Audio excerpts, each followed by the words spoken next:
Bonjour à tous, aujourd'hui une vidéo sur l'écoute active et sur le questionnement sur l'objectif. Qu'est-ce qu'une écoute active déjà pour commencer? Une écoute active, c'est une écoute où on est définitivement orienté sur la personne, ce qui n'est pas nécessairement ce qui se passe au quotidien. Bien souvent, lorsque quelqu'un nous amène une problématique, on va pouvoir avoir une écoute du type écoute de soutien, du type oh mon pauvre, bah oui, effectivement, qu'est-ce que tu ressens quand il se passe ça, genre quand tu n'arrives pas à parler en public par exemple, qu'est-ce qui se passe, qu'est-ce que tu ressens. Ah oui, non, ouais, franchement, oui, ça doit être quand même assez gênant. Là, typiquement, on est sur une écoute de soutien. On peut avoir une écoute du type interprétation. Ah oui, non, mais avec un public comme ça, forcément, dans ce contexte-là, c'est forcé que c'est pas facile de parler en public. Là, on va donc interpréter la problématique de la personne en fonction de l'environnement dans lequel ça se situe, par exemple. On peut également avoir des écoutes d'investigation du type ça se passe où, c'est quand, il y a qui autour de toi, ah oui forcément il y a tant de personnes par exemple. Donc là, à part nourrir sa curiosité, on ne va pas nécessairement aider la personne face à sa problématique. De même que lorsqu'on est dans une écoute de jugement, du genre, mais oui, mais de toute manière, personne ne sait parler correctement en public. Tout le monde a des difficultés à parler en public.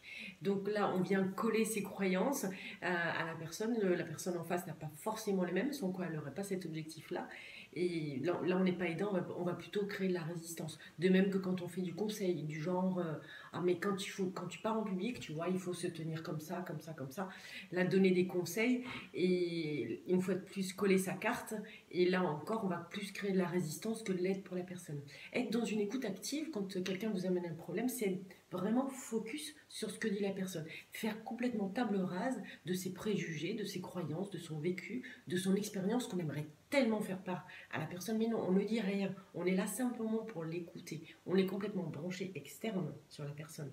On va lui poser des questions semences du type, c'est-à-dire du type oui, point d'interrogation. On est vraiment là pour écouter la personne. On pratique des silences. Et bien évidemment, on fait preuve de bienveillance et d'empathie. Et quand on connaît bien la problématique de la personne, on va pouvoir procéder à ce qu'on appelle le questionnement sur l'objectif, qui vont être des questions qui vont permettre à la personne de clarifier son objectif, du type qu'est-ce que vous voulez? Quel est votre objectif précis, factuel? Plus l'objectif est précis, plus ce sera facile à atteindre. Si l'objectif est je veux être heureux, c'est pas très précis. Ça va pas forcément être très facile à atteindre. Qu'est-ce que je vais faire pour être heureux, concrètement? Ça, c'est un objectif.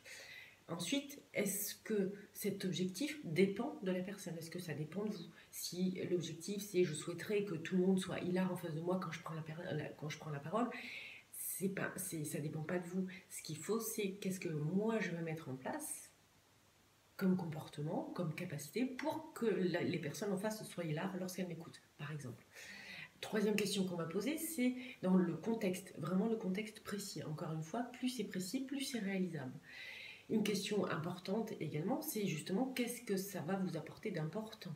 Et de plus important encore, d'avoir cette capacité de pouvoir comme ça parler en public.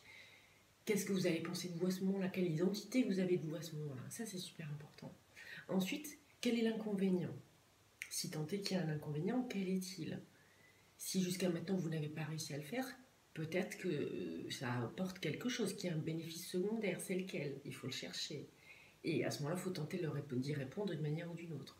Et enfin, deux questions importantes, c'est qu'est-ce qui vous empêche aujourd'hui d'atteindre cet objectif et quelles sont les ressources dont vous avez besoin? Est-ce que ce sont des ressources que vous avez à l'intérieur de vous, des ressources internes, ou bien est-ce que ce sont des ressources qu'on va aller chercher à l'extérieur, qu'on va les modéliser auprès de personnes qui savent faire, pourquoi pas. Donc une fois qu'on a posé ces questions-là, eh bien, c'est beaucoup plus pratique pour la personne pour clarifier son objectif et voir un petit peu plus précisément ce qu'elle va pouvoir mettre en place pour atteindre cet objectif. Voilà, eh bien écoutez, je vous remercie pour cette écoute qui, je l'espère, a été tout particulièrement active. Voilà, bonne fin de journée.